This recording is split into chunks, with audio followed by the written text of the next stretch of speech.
She was a ghost in white scrubs, a new name on a roster filled with familiar ones, Nurse Anna Petrova. The name itself felt foreign on her tongue, a costume she had worn for the better part of 2 years, yet it still fit like a borrowed coat, too large in the shoulders and too tight across the back.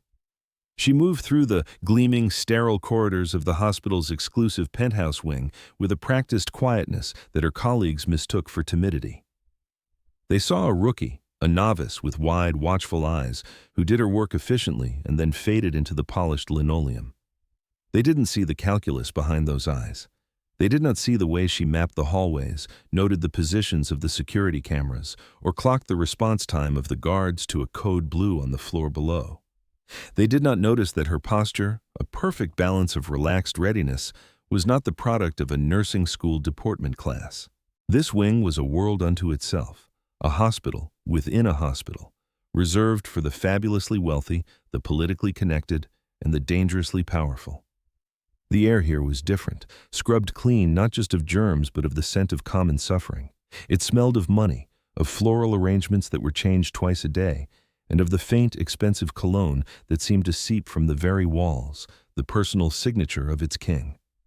Dr. Alistair Finch. He was not merely the chief of surgery, he was the architect of this gilded cage. He moved through his domain not like a healer, but like a proprietor. His suits were Italian, sharp enough to cut glass, his silver hair was artfully styled, and his smile was a masterpiece of condescending charm reserved for board members and billionaire patients. For the staff, there was only the cold, piercing gaze of his pale blue eyes and a voice as smooth and dangerous as a shard of ice. Anna saw him that morning, a looming figure of immaculate tailoring and barely concealed impatience, standing over a junior nurse named Maria. Maria was young, barely out of school, and her hands were trembling as she fumbled with a patient's chart. "Is it truly so difficult?" Dr. Finch's voice was a low murmur, yet it carried down the hall like a gunshot. He did not raise it. He never had to. His disappointment was a physical force, a pressure that buckled knees and brought tears to the eyes of the uninitiated. "We are not asking you to reinvent the wheel, nurse, simply to record a blood pressure reading. A task, I am told, they now teach in the first semester." "I'm sorry, doctor," Maria stammered, her face a blotchy crimson. "The cuff was giving an error reading. You were just wasting my time," Finch cut in, his voice dropping another lethal octave. He plucked the chart from her shaking fingers. "You are a representative of this institution. Every action you take, every moment you hesitate, reflects upon me. I suggest you remember that." He gave her a final, dismissive look, a man swatting away a fly, and then turned, his gaze sweeping the hallway. His eyes landed on Anna. For a moment, his expression was blank, a predator scanning for weakness. He didn't know Toyas well. She was just another interchangeable part in his machine. He offered a curt, almost imperceptible nod, an acknowledgement not of her, but of her uniform, and then continued on his way, a human shield of silence and authority parting the lesser staff before him. Anna's shoulders, which had tensed like an internal switch, had been flipped, slowly relaxed. She let out a breath she hadn't realized she was holding. She had seen men like Finch before, men whose authority was a weapon, whose confidence was a mask for a deep and abiding rot. They were always the most dangerous. Her assignment for the week was the reason she was on his radar at all, however peripherally. Room 3B, the silent man. He had no name. The chart simply read, John Doe. He had arrived 3 weeks prior by a private medevac, a mangled mess of broken bones, contusions, and a severe traumatic brain injury. The official story, the one whispered in the break room, was a catastrophic training accident. Special forces, the kind of soldier whose very existence was a classified document. Now, he was just a body in a bed, a collection of fading bruises and surgical scars. He was unresponsive, unconscious. The neurologists had shaken their heads, muttering about diffuse axonal injury and a grim prognosis. He was, for all intents and purposes, a vegetable, a lost cause. Dr. Finch had personally assigned him to Anna. She remembered the meeting in his vast, mahogany-paneled office 2 days ago. He had not asked her to sit. "Nurse Petrova," he had begun, leaning back in his leather throne, steepling his fingers. "You will be taking over primary care for the patient in 3B. "Yes, doctor." His needs are minimal. A thin, dismissive smile touched his lips. He requires turning, cleaning, and the monitoring of his life support. It is not demanding work. It is, however, sensitive.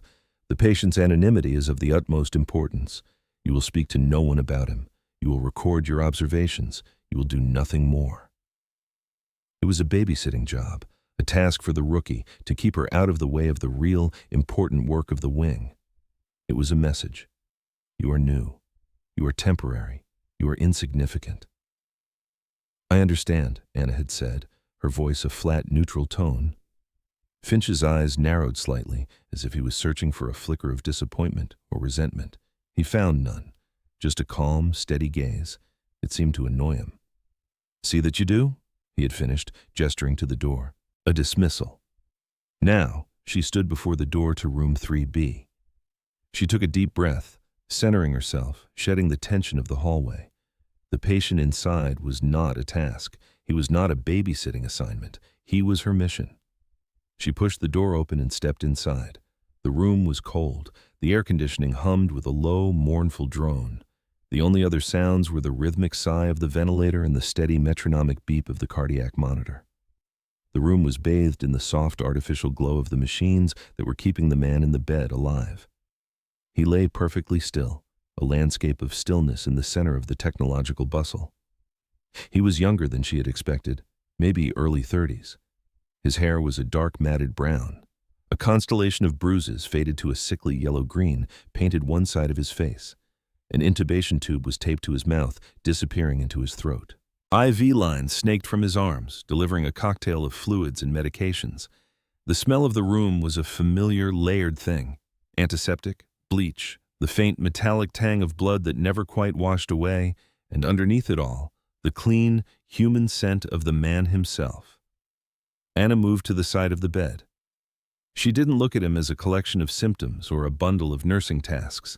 She looked at him the way she had been trained to look at a battlefield, systematically, thoroughly. She started with the machines. She checked the ventilator settings, the oxygen saturation levels, the heart rate, the blood pressure. Everything was stable. Everything was exactly as the chart dictated. Then she looked at the man. His hands were large, calloused, even in their slackness. A web of fine white scars crisscrossed his knuckles. Fighter's hands. On his left forearm, peeking out from under the cuff of his hospital gown, was the edge of a tattoo. She gently pulled the sleeve back. It was a trident, rendered in stark black ink, a Navy SEAL. The rumors were true. She met his blank, unseeing eyes. His pupils were fixed and dilated, just as the neurologist's report had stated. There was no flicker of life, no recognition, just a vacant stare. "Hello?" she said softly, her voice filling the sterile silence. "My name is Anna. I'm going to be your nurse for a while." She began her work. Her movements were economical and precise. She checked his IV lines, ensuring the flow was correct. She inspected his skin for pressure sores. She repositioned his limbs, her touch firm but gentle, a practiced maneuver to maintain muscle tone and prevent contractures. She talked to him the entire time, a low, steady monologue. It was a habit she had picked up long ago, in another life, in places far colder and darker than this hospital room. The sound of a calm voice could be an anchor in the storm, even for a mind that was lost at sea. "The weather outside is turning," she said, sponging his forehead with a cool cloth. "Looks like we might get some rain this afternoon." She worked for an hour, a silent, efficient dance around the bed. She was a study in contradictions, the gentle hands of a caregiver, the watchful eyes of a sentinel. Other nurses would come in, perform their tasks, and leave. They saw the body. Anna was looking for the man trapped inside it. She felt a prickle of unease, a familiar hum of wrongness that started low in her gut. It was the same feeling she'd had on a dusty road outside Kandahar, moments before the world had erupted in fire and shrapnel. It was an instinct honed by years of survival, a sense that the scene before her was not what it seemed. Everything was too perfect. The charts were immaculate. The machinery was calibrated to the decimal point. The official narrative was seamless, a tragic accident, an unavoidable outcome. But a man like this, a SEAL, was a finely tuned weapon. His body was a fortress, and fortresses did not crumble this completely, this quietly, without a fight. The stillness in this room felt less like a coma and more like a cage. She finished her routine, making a final check of the monitors. Heart rate 65, blood pressure 110/70, respiration 14, ventilator assisted, all textbook, all stable, too stable. Anna stood by the window, looking out over the city skyline, but seeing nothing. The unease was growing, coalescing into a sharp point of suspicion. She had been given this assignment as a slight, a way to sideline her. But Dr. Finch had made a mistake. He had given the silent man a keeper who knew how to listen to the quiet, and the quiet in this room was screaming. The days that followed settled into a tense, watchful rhythm. Anna's life became circumscribed by the four walls of room 3B. She arrived before dawn, the city still cloaked in a gray, pre-dawn gloom, and often left long after the sun had set, the hospital corridors hushed and echoing. She was meticulous in her duties, a ghost of perfect efficiency. She performed every task by the book, documenting every milliliter of fluid, every fractional change in temperature. Her charting was a masterpiece of clinical precision, offering no hint of the storm of suspicion brewing within her. To the outside world, she was the dutiful rookie. But inside the room, she was an investigator. Her first concrete discovery came on the third day. She was performing a routine check of the patient's pupils when she saw it. For a single, fleeting second, as the beam of her penlight passed over his right eye, the pupil contracted.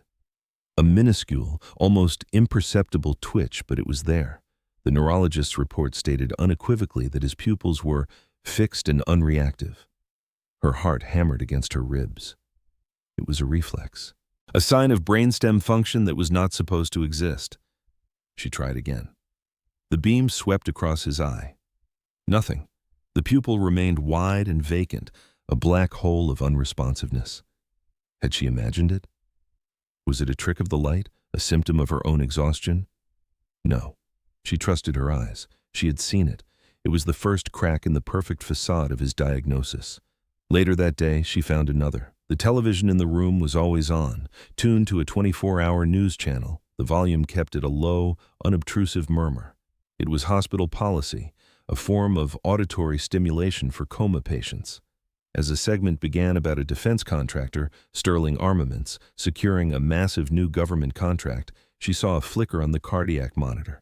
His heart rate, usually a placid 65 beats per minute, jumped to 72, then 75. It stayed there for the duration of the news report, a frantic little spike on the steady green line. As soon as the segment ended and the anchor moved on to a story about the stock market, the rate drifted back down, 68, 66, 65. Coincidence? Maybe. But her instincts screamed otherwise. She began to conduct small experiments. She would read to him from a newspaper, her voice a calm, even monotone. When she read articles about politics or sports, the monitors remained placid. But when she read the name Sterling Armaments, or the name of its chief executive officer, a man named Marcus Thorne, the tiny telltale spike would appear. A frantic, silent scream from a body that was not supposed to be able to hear. He was in there. He was aware. And something about that name terrified him. The knowledge was a cold, heavy weight in her gut. This was no longer a matter of clinical curiosity. This was something far more dangerous. The man in this bed was not just a patient. He was a prisoner. And his prison was not just his body. It was this room. It was this hospital. Her next step was to examine his medication regimen. The chart listed a standard cocktail for a patient with a traumatic brain injury: anticonvulsants, blood pressure regulators, and a low-dose sedative to prevent agitation. It was all ordered by Dr. Finch himself. The sedative was a benzodiazepine, mild and commonly used, but the dosage, it was at the absolute upper limit of the recommended range. It was not enough to harm him, not enough to raise red flags in a routine audit, but it was enough, perhaps, to suppress the fledgling signs of consciousness, enough to keep a man hovering in the twilight, unable to wake but unable to die, enough to maintain the illusion of a vegetative state. It was a chemically induced cage. She knew she had to act. She had to report her findings. The protocol was clear. Any significant change or observation had to be brought to the attending physician's attention. That physician was Dr. Finch. The thought sent a jolt of cold fear through her. She remembered his voice, slicing through the air as he belittled Maria. She remembered his cold, dismissive eyes.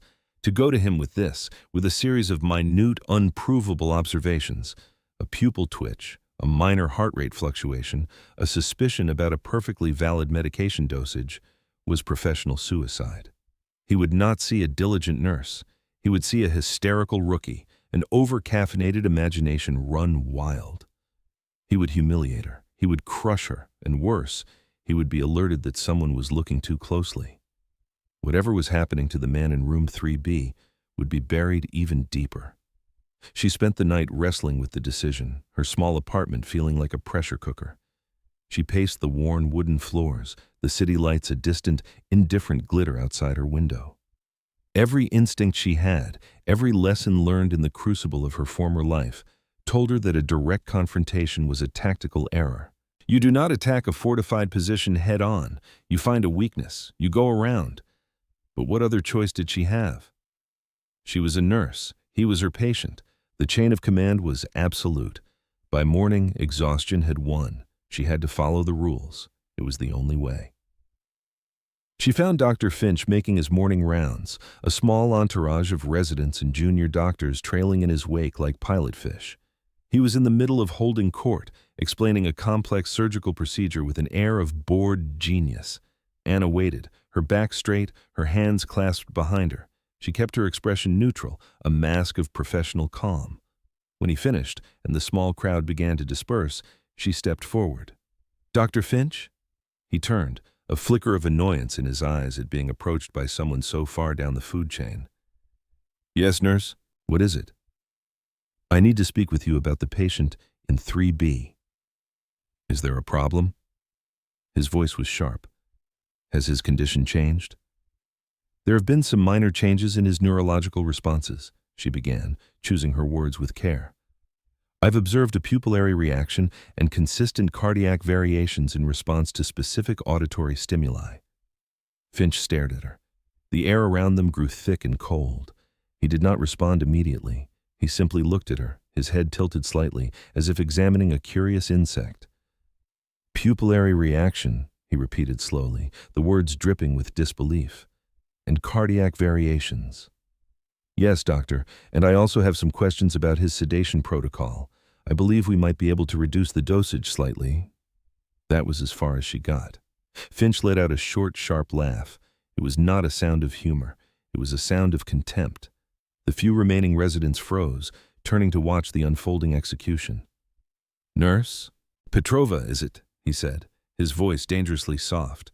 He stepped closer, invading her personal space. He smelled of expensive soap and something acrid, like burnt sugar. "You have been on this wing for what, a month? And you believe you have discovered something that our team of neurologists, specialists with decades of experience, have missed?" "I'm only reporting my observations, doctor," Anna said, her own voice steady, betraying none of the adrenaline coursing through her veins. "Your observations," he scoffed, his eyes raking over her with open disdain. "You are a rookie nurse, fresh out of some community college program, I presume, and you come to me with fantastical stories about a man in a persistent vegetative state reacting to the television. Let me be clear, so that even you can understand." He leaned in, his voice dropping to a harsh whisper that was meant for her alone, but was loud enough for everyone to hear. "Your job is to change his sheets, empty his catheter, and write down the numbers on the machines. That is all. You are not here to think. You are not here to diagnose. And you are certainly not here to question my orders. Do you understand me?" It was a brutal public stripping of her credibility, a humiliation designed to put her back in her box and warn anyone else who might have similar ideas. The residents looked away, their faces a mixture of pity and fear. Humiliation. It tasted like ash in her mouth. "Yes, doctor," Anna said. The words felt like swallowing glass. "Good." He gave her one last withering look, then turned on his heel and swept away, his entourage scrambling to keep up. Anna stood alone in the hallway, the silence he left behind ringing in her ears. Her face was hot, her hands clenched into fists at her sides. She felt the eyes of the other staff on her, looks of sympathy mixed with a clear warning. She was marked now. The girl who challenged Finch. The girl who lost. Fear was a cold knot in her stomach. Fear of losing her job, the quiet life she had tried to build. Fear of what Finch would do now that he was alerted. But underneath the fear, something else was stirring, something cold and hard and familiar, a feeling she had not allowed herself to feel for a very long time. It was fury. A cold, professional fury. Finch had not just insulted her, he had not just humiliated her. He had declared war on her patient. He had confirmed her every suspicion with his violent, over-the-top reaction. An innocent man, a confident doctor, would have been curious, dismissive perhaps, but not vicious. That level of aggression was defensive. It was the reaction of a man with something to hide. She turned and walked back toward room 3B, her steps measured and deliberate. The game had changed. The rules of the hospital no longer applied. Finch had made it clear that the system would not protect the man in that bed, so she would have to operate outside of it. She was no longer Nurse Petrova, the quiet rookie. That identity had been burned away in the heat of Finch's contempt. As she pushed open the door to the silent room, she felt a grim sense of purpose settle over her. Finch thought he had won. He thought he had silenced her. He had no idea who he had just provoked. He had made the mistake of his life. He had pushed her out of the light and back into the shadows, and in the shadows she was home. The hospital was no longer a sanctuary of healing. It was an enemy-held territory. Every corridor was a potential line of sight, every colleague a possible informant, every beep of a pager a potential alarm. Anna moved through this new landscape with a heightened awareness that felt like coming home. The paranoia was a familiar cloak, comfortable and warm. She was isolated, a pariah in white scrubs. The other nurses gave her a wide berth, their eyes full of pity and a palpable fear of association. Whispers followed her down the hall like rustling leaves. Maria, the nurse Finch had berated earlier, tried to offer a quiet word of sympathy in the break room, but a sharp glance from a senior nurse sent her scurrying away. Anna was radioactive. It was better this way. It made things simpler. There were no allegiances to navigate, no friendships to betray. There was only the mission. Her first priority was to gather intelligence. Finch had blocked the conventional path, so she would have to create her own. The hospital's digital records were her first target. His file was heavily redacted, but there had to be more. An intake report, an initial paramedic assessment, something from before Finch's iron grip had closed around the case. That night, after her shift, she did not go home. She went to the hospital library, a quiet, forgotten corner of the sprawling complex.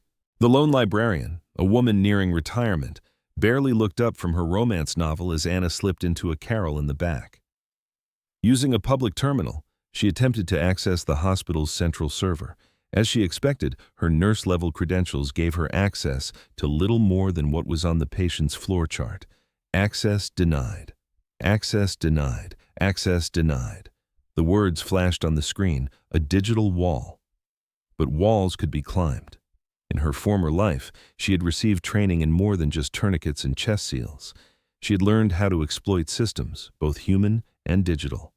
She initiated a simple phishing script, a relic from a past she had tried to bury, aimed at the IT department's help desk. It was a long shot, a flimsy piece of code that a competent security team would swat down in minutes. But it was late. The night shift was lazy. She waited, her heart a slow, steady drum. An hour passed, then another. Just as she was about to give up, a small window popped up on her screen. Access granted. She was in. A ghost in the machine. She moved quickly, her fingers flying across the keyboard, navigating the server's labyrinthine architecture. She didn't go for the patient's file directly. That would trip a dozen alarms. Instead, she went for the digital back door, the ambulance dispatch records. Medevac call signs were logged even for private flights. She found it. A single entry 3 weeks ago. A private helicopter, call sign Nightingale 7, registered to a shell corporation. The pickup location was a remote stretch of highway in rural Virginia. The initial report from the flight medic was attached. She opened the file. It was a raw, unfiltered assessment from the scene. The medic described a single vehicle crash, a black sedan driven off the road at high speed, no other cars involved. But the medic had noted something strange. The patient's injuries were not entirely consistent with a simple crash. He had blunt force trauma, yes, but also a single, small-caliber gunshot wound to the lower abdomen, cleaned and hastily patched with a field dressing. and there were ligature marks on his wrists, faint but undeniable. He hadn't crashed his car. He had escaped. The report also contained a name. The flight medic had found a wallet. The patient name was Lieutenant Commander Michael Corrigan. Michael Corrigan. The name felt solid, real. It gave the silent man in the bed an identity, a history. She ran the name through a search on the open internet. The results were sparse, as she expected for a man in his profession. A single photo from a military charity event, a brief mention in a press release about a successful counter-piracy operation off the Horn of Africa years ago. But then she cross-referenced the name with Sterling Armaments, the name that made his heart race. And she found it. A local news article from a small Virginia paper published the day before the accident. It detailed a town hall meeting where citizens were protesting a new Sterling Armaments facility.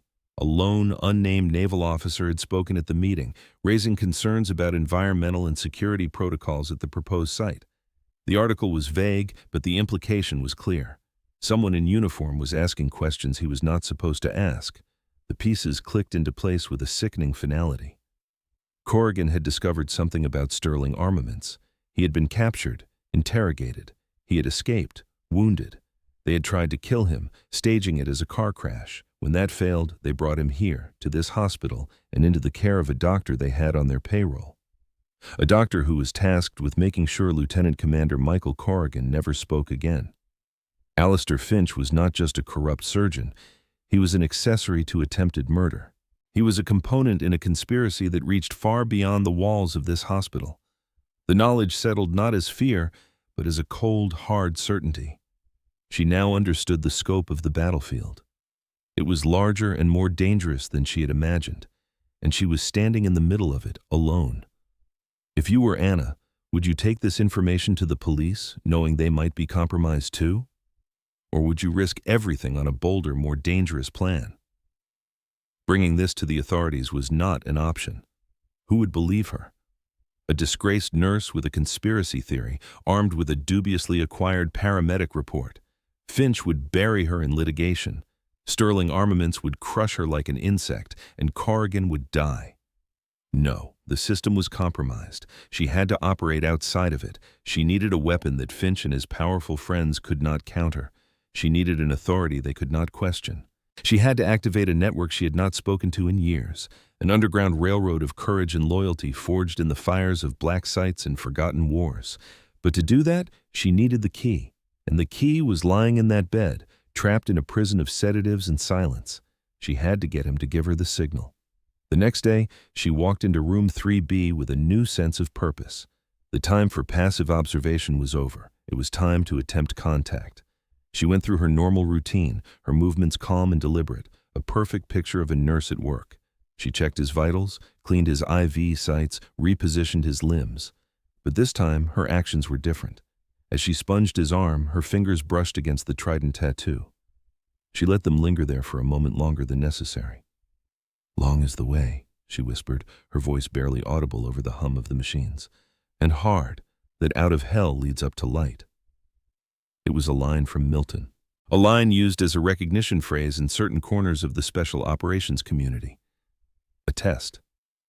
She watched his face, his eyes, the monitor. Nothing. Not a flicker, not a beat. Her heart sank. Was he too far gone? Was the sedative holding him in a grip too strong to break? She tried again, her hand moving to his. She gave it a specific pattern of squeezes, a simple code. Squeeze once for yes, twice for no. "Commander Corrigan, can you hear me? Squeeze my hand if you can hear me." She waited, her own pulse roaring in her ears. The silence in the room, stretched, thick and suffocating. His hand remained limp and lifeless in hers. Doubt began to creep in, a cold, insidious poison. Had she been wrong? Had the pupil twitch and the heart rate spikes been nothing more than random neurological noise? Was she building a grand conspiracy out of shadows and her own paranoia? Finch's mocking voice echoed in her head. A fantastical story. No, she pushed the doubt away. She trusted her instincts. They had kept her alive in places that made this hospital look like a playground. Corrigan was in there. She just had not found the right key. She needed something more specific, something that would cut through the fog of the drugs and the trauma, something that spoke directly to the core of his training, to the part of his mind that was pure, conditioned reflex. She had one last card to play. It was the most dangerous one. Using it was a violation of a promise she had made to herself long ago. It was an acknowledgement of a part of her life she had tried to erase. But she had no other choice. She waited until the dead of night. The hospital was quiet, the halls patrolled only by the occasional weary night nurse. She stood outside Corrigan's door, listening. She heard nothing. She slipped a small rubber wedge under the door, a simple trick to prevent it from being opened from the outside without force. Then she turned to the camera in the corner of the room. A single, unblinking red light. She couldn't disable it without drawing attention, but she could block it.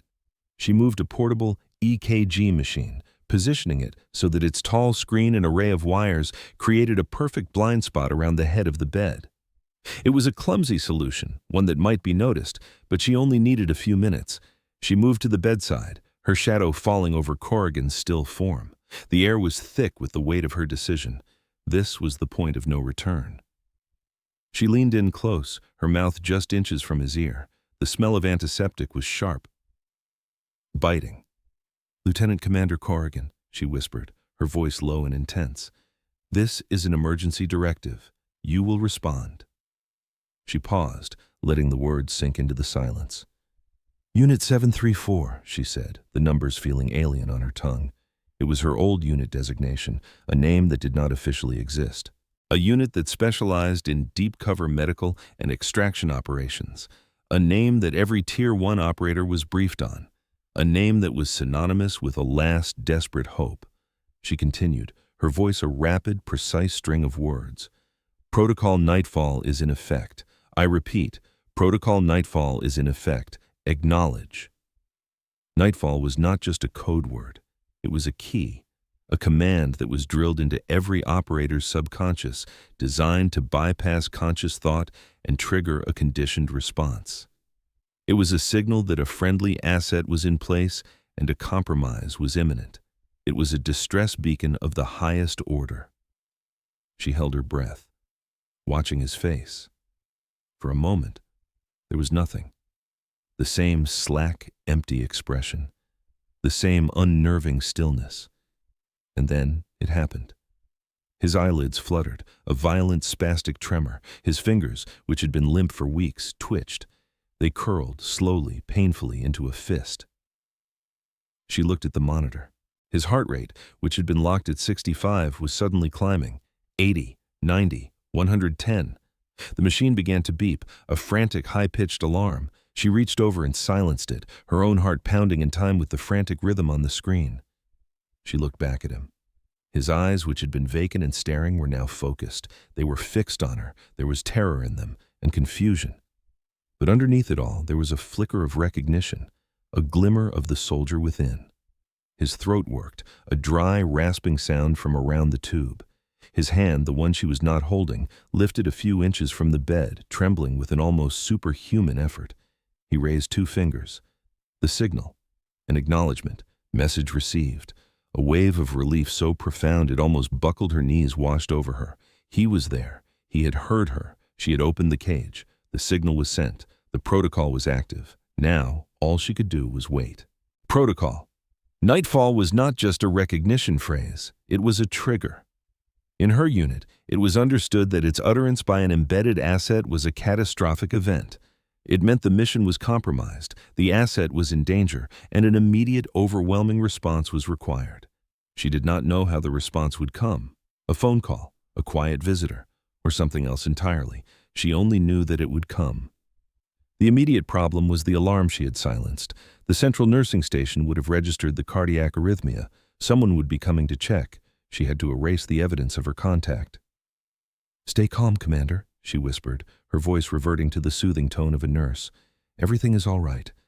Just a little flutter. We're taking care of it." She had to get his heart rate down. She spoke to him in low, calming tones while her hands worked quickly. She administered a tiny, almost negligible dose of a beta blocker from the emergency crash cart, just enough to counteract the adrenaline storm she had induced. It was a risk. An undocumented medication. Another rule broken. The list was getting long. Slowly, agonizingly, the numbers on the monitor began to drift back down. 105, 95, 80. By the time she heard footsteps approaching the door, his heart rate was back in the high 70s, still elevated, but explainable as a benign palpitation. A night nurse, a heavy-set woman named Carol, pushed against the door. It stopped against the rubber wedge. "Anna, is everything okay in there? We saw a run of V-tac." Anna quickly kicked the wedge away and pulled the door open, her face a mask of professional concern. "Everything's fine, Carol. He had a brief arrhythmia, but he settled back down. I was just about to document it." Carol peered past her into the room, her eyes scanning the monitors. She grunted, satisfied.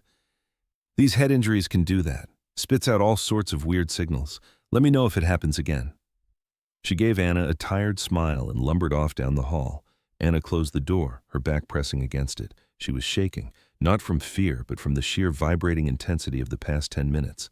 She moved the EKG machine back to its original position, erasing the blind spot. She looked at Corrigan. His eyes were closed now, his face slack once more. The effort of his response had exhausted him completely. He had slipped back into the fog. But it was different now. Before, he had been lost. Now he was hiding, conserving his strength, waiting. They had made contact. They were allies. The rest of the night passed in a state of suspended animation. Anna sat by his bed, watching, waiting. Every sound in the hallway, every distant siren sent a jolt through her. Was this it? Was this the response? Dawn broke, painting the sky in shades of bruised purple and gray. Nothing had happened. A seed of doubt began to sprout again. Had the protocol changed? Had she been out of the loop for too long? Was anyone even listening for a signal from a ghost? Her shift ended. She walked out of the hospital into the cool morning air, feeling exposed and utterly alone. She had played her final card, and nothing had happened. Finch would be arriving soon, arrogant and untouchable. She had provoked the beast and now had no shield. She drove home in a daze, her mind a whirlwind of tactical miscalculations. She had failed. She had risked everything for nothing. Corrigan was still a prisoner, and now his captor knew that someone was trying to pick the lock. She collapsed into bed, the exhaustion total and absolute. Sleep was a black, dreamless abyss. She was woken hours later by a sound that did not belong. A sharp, insistent rapping. Not on her apartment door, but on the fire escape window outside her bedroom. Her eyes snapped open. Her body went from sleep slack to coiled tension in a single heartbeat. She did not sit up. She did not make a sound. She rolled silently off the bed, landing in a low crouch on the floor, her hand reaching for the one weapon she kept in the apartment, a heavy steel maglite from under her bed. The rapping came again. 3 sharp taps, a pause, 2 more. It was a signal, a friendly approach code. Her breath caught in her throat. They had come. She crept to the window, staying low, out of sight. She peered through the bottom corner of the grimy glass. A man was standing on her fire escape, his back to her, looking out over the alley. He was wearing a simple gray windbreaker and jeans. He was of average height and build, utterly forgettable, except for his posture. It was the same relaxed readiness she saw in her own reflection. He was a professional. She unlocked the window and slid it open a few inches. "State your purpose," she said, her voice a low growl. The man did not turn around. "Package delivery," he said, his voice calm and neutral. "For Nightfall." It was the correct response. Nightfall was her old call sign. She opened the window fully. The man turned, his face impassive. He handed her a small, sealed plastic envelope. Inside was a single burner phone and a slip of paper with a time and an address, a coffee shop downtown in 1 hour. "Be on time," the man said. He gave her a brief professional nod, then turned and descended the fire escape as silently as he had arrived. In seconds, he was gone. Anna looked at the phone in her hand. It felt impossibly heavy. It was real. The network was alive. The signal had been heard. An hour later, she was sitting at a small table in the back of a bustling coffee shop. The air smelled of burnt coffee and steamed milk. She was just another face in the lunchtime crowd, a woman in a plain gray hoodie, nursing a cup of tea. She had followed a circuitous route to get here, doubling back twice and changing subway trains 3 times. Old habits. At precisely the time on the slip of paper, the burner phone in her pocket vibrated. It was a text message. "Look across the street." She glanced up, her eyes casually sweeping past the window. Across the four-lane street, a black town car was parked, its tinted windows gleaming. As she watched, the back window slid down. The man inside was older, in his late 60s, with a face that looked like it had been carved from granite. His hair was iron gray, cut in a severe military style. He was wearing an impeccably tailored dark suit, but he wore it like a uniform. His eyes, even from this distance, were sharp and intelligent, and they were fixed directly on her. General Marcus Thorne. She had never met him in person, but she had seen his face 100 times in classified briefings. He was the commander of the Joint Special Operations Command, a living legend. The man at the very top of the pyramid. The phone vibrated again. "Report."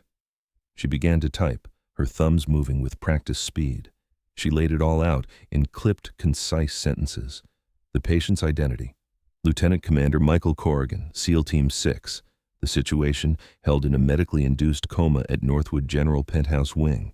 The primary hostile: Dr. Alistair Finch, Chief of Surgery. The suspected collaborator: Sterling Armaments. The evidence: paramedic report, gunshot wound, ligature marks, suspicious sedation. The goal: Finch's neutralization and Corrigan's immediate extraction. She sent the message and waited, her tea growing cold. Minutes stretched into an eternity. The general sat in his car, motionless, his face unreadable. He was reading her report. He was judging her. Then the phone vibrated a final time. The message was only 2 words: "Stand by." The black window of the town car slid up. The car pulled smoothly into traffic and disappeared. Anna let out a long, slow breath. She had lit the fuse. She had handed the weapon to the one man who could wield it. The weight of the mission was no longer hers alone. Now came the hardest part: the waiting. She had to go back to the hospital. She had to pretend that nothing had changed. She had to stand in the same room as Alistair Finch and act like the meek, defeated little nurse he thought she was. The thought of it, for the first time in a long time, made her smile. A cold, thin smile. The afternoon shift was a masterclass in deception. Anna walked back into the penthouse wing with her head slightly bowed, her shoulders slumped in a perfect imitation of defeat. She avoided eye contact. She spoke only when spoken to, her voice soft and deferential. She was the very picture of a chastened employee. She saw Finch once, in the hallway. He was talking to a hospital administrator, laughing about something. He glanced her way, and a small, triumphant smirk touched his lips. He saw her as a problem that had been solved, a bug that had been squashed. He dismissed her from his mind and turned back to his conversation. It took every ounce of her control not to smile. Inside room 3B, the atmosphere had changed. The air was still and quiet, but now it felt like the loaded silence before a storm. She went about her duties, her movements as precise and gentle as ever. But as she leaned over Corrigan to adjust his pillow, she whispered, "Help is coming. Just hold on." She could have sworn she felt a faint pressure from his hand, a bare acknowledgement. The call came at 15:30, an announcement over the hospital's intercom system, a calm female voice that belied the gravity of the summons. "Dr. Alistair Finch, please report to the main conference room." "Dr. Finch, to the main conference room." A frisson of energy went through the floor. A summons to the main conference room in the middle of the afternoon was unusual. It was where the board of directors met. Anna continued her work, her face a mask of placid indifference, but her ears were straining, listening. 5 minutes later, the voice came again, this time with a new, sharper edge. "Dr. Alistair Finch, you are requested in the main conference room immediately." Through the open door of room 3B, Anna saw Finch stride down the hall, a look of irritation on his face. He was annoyed at having his routine interrupted. He barked an order at a passing resident and disappeared around the corner. This was it, the opening move. Anna abandoned her pretense of work. She moved to the door, peering down the now empty corridor. She had to be there. She had to see it. She walked out of the room and followed the path Finch had taken, her rubber-soled shoes silent on the polished floor. She moved with purpose, like a nurse on an errand. No one gave her a second glance.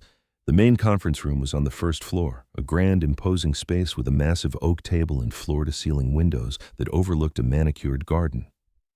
As she approached, she saw 2 men standing outside the double doors. They were dressed in dark, conservative suits, but they stood with the unyielding stillness of guards. They were Thorne's men. The doors were slightly ajar. She could hear voices from within, Finch's voice, loud and indignant. "I must say, General, this is a highly irregular and frankly unprofessional ambush. I'm an extremely busy man. Whatever this is about could have been handled with a simple phone call." Then another voice, calm, cold, and heavy as granite. "General Thorne, I don't make phone calls, Doctor. I solve problems, and you have become a significant problem." Anna flattened herself against the wall beside the doors, her heart pounding. "I have no idea what you're talking about," Finch blustered. "I am the chief of surgery at this hospital. I'm a respected member of this community.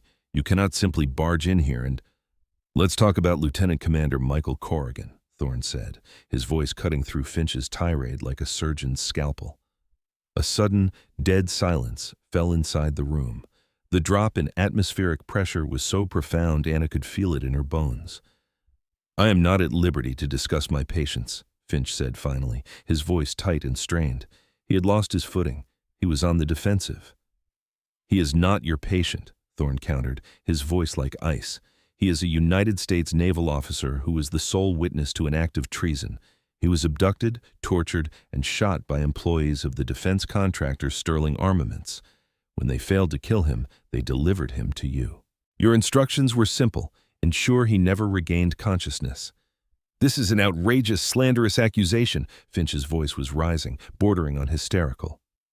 "You have no proof." "On the contrary," Thorne said, "we have a great deal of proof." Anna heard the sound of a file being slapped down on the table. "We have the sworn testimony of the flight medic who picked him up. We have satellite imagery of his abduction. We have the ballistics report on the bullet they dug out of his abdomen. A bullet, I might add, that you were paid a great deal of money to lose from the evidence file."